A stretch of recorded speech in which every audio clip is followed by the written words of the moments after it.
नमामि धन्वन्तरीरादिदेवं सुरासुरवन्दितपादपद्मं लोके जरारुक् भयमृत्युनाशं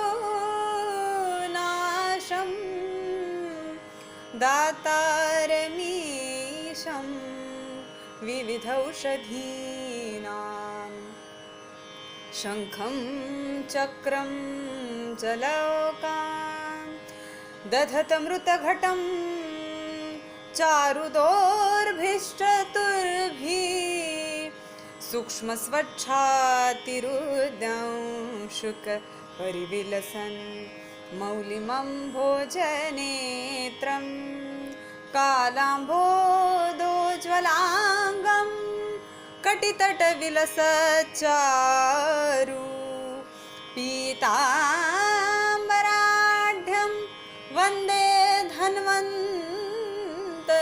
तं निखिलगदवन् प्रौढदावाग्निलीलं प्रौढदावाग्निलीलं प्रौढदावाग्निलीलम्। नमस्कार, मैं वैद्य नितिन कामत, आयुर्वेद महाविद्यालय शिव मुंबई में मैं मानद चिकित्सक और अध्यापक रहा हूँ। कोविड-19 जैसे विकार ने पूरे जगत में तबाह मचा दी है। बहुत सारे रुग्ण इससे ग्रस्त हो रहे हैं और उसमें मृत्यु का प्रमाण भी बहुत अधिक है। धीरे धीरे ये प्रमाण कम होते जा रहा है।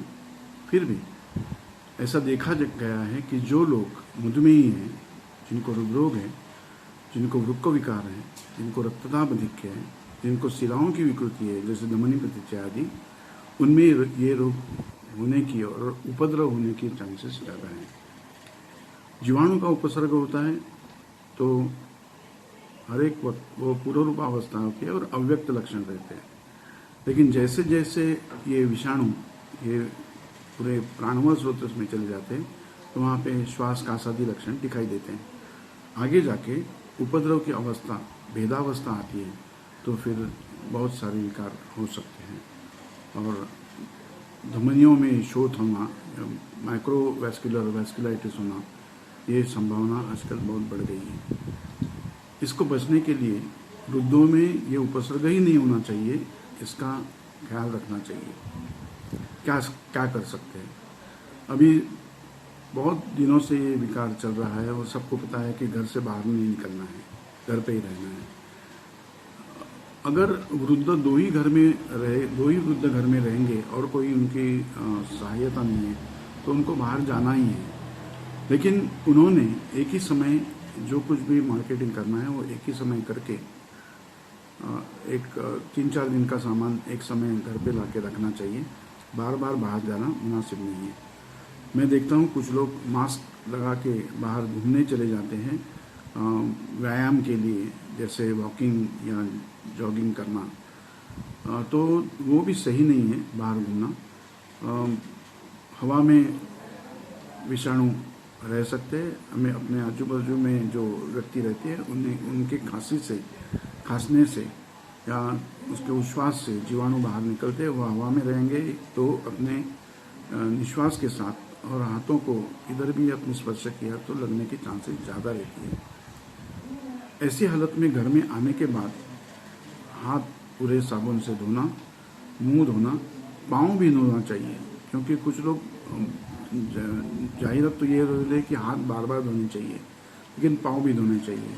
मेरे ख्याल से एक दिन में 2 टाइम गर्म पानी बाल्टी में लेके उसमें पाँव डुबो के गर्म पानी रख के पाँव धो के फिर पोंछ के सफ़ा करना चाहिए। पानी बहुत लोग ज़्यादा पीते हैं जिससे सर्दी होने की भी संभावना रहती है। मधुमेही रुग्णों को पानी लिमिट से पीना चाहिए, ऐसा आयुर्वेद ने कहा है। 2 या 2.5 लीटर तक, अभी गर्मी का मौसम चालू है तो 2.5 लीटर तक पानी पी सकते हैं। गर्म पानी पीने से ज़्यादा फायदा होगा, इससे सर्दी नहीं होगी और गले में बलगम भी नहीं होगा।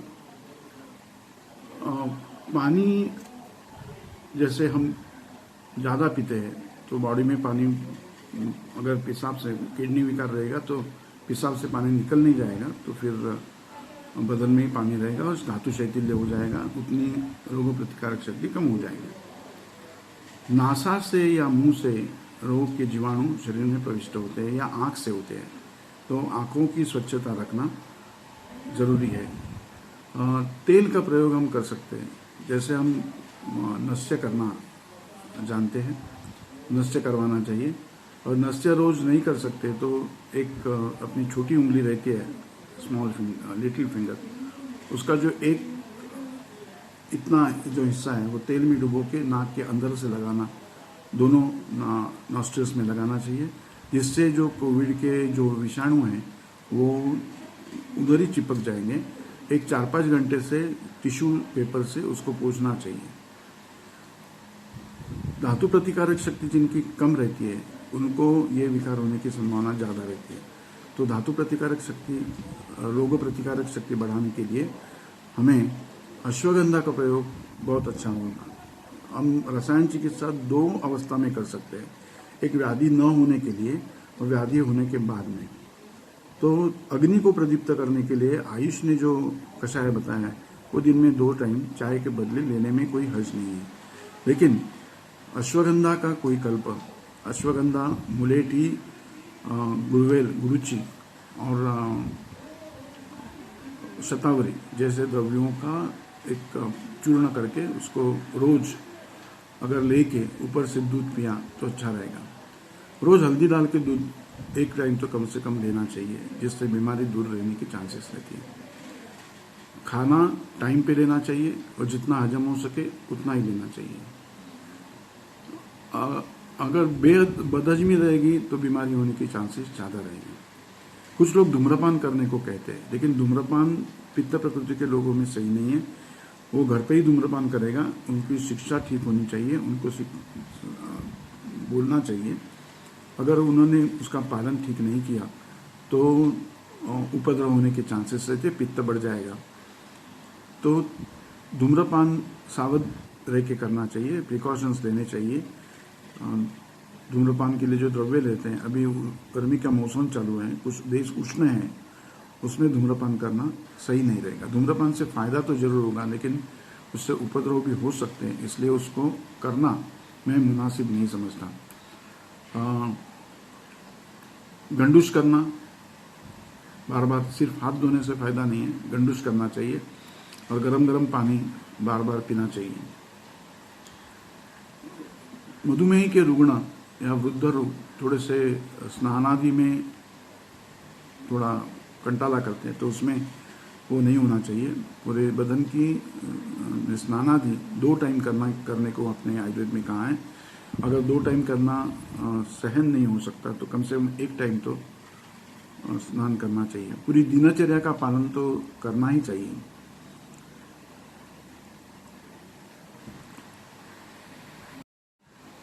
कुछ रुग्ण ठीक होके घर पे आते हैं तो आने के बाद में भी उन्होंने इसी प्रकार से व्यवहार करना चाहिए और पूरा ख्याल ये होना चाहिए, कुछ दिन के लिए औरों से दूर रहना चाहिए।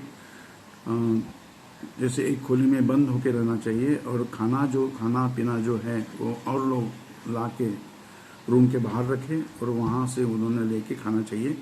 एक 10-12 दिन के लिए अछूत जैसा रहना चाहिए, लेकिन बुरा नहीं मानना चाहिए, और क्योंकि घर में जो अन्य लोग हैं उनको भी ये विकार होने की संभावना रहती है। विकार ठीक होने के बाद में भी हम अग्नि प्रदीप्त हो तो च्यवनप्राश ले सकते हैं। आंवला की रसायन इसमें बहुत अच्छा काम करेगा। व्याधि होने के पहले भी जो मैंने रसायन कहे उसमें च्यवनप्राश ले सकते हैं अगर अग्नि प्रदीप्त हो तो। आयुष का जो काढ़ा है वो अग्नि प्रदीपक है, तो वो लेने से अग्नि प्रदीप्त रहेगा। समय पे और सही मात्रा में खाना खाएं तो भी खाना हजम ठीक तरह से हो सकता है। बदहजमी नहीं होनी चाहिए, बदहजमी से बीमारी ज़्यादा होने की संभावना रहती है। घर में रहिए, सेफ रहिए, खुश रहिए। धन्यवाद।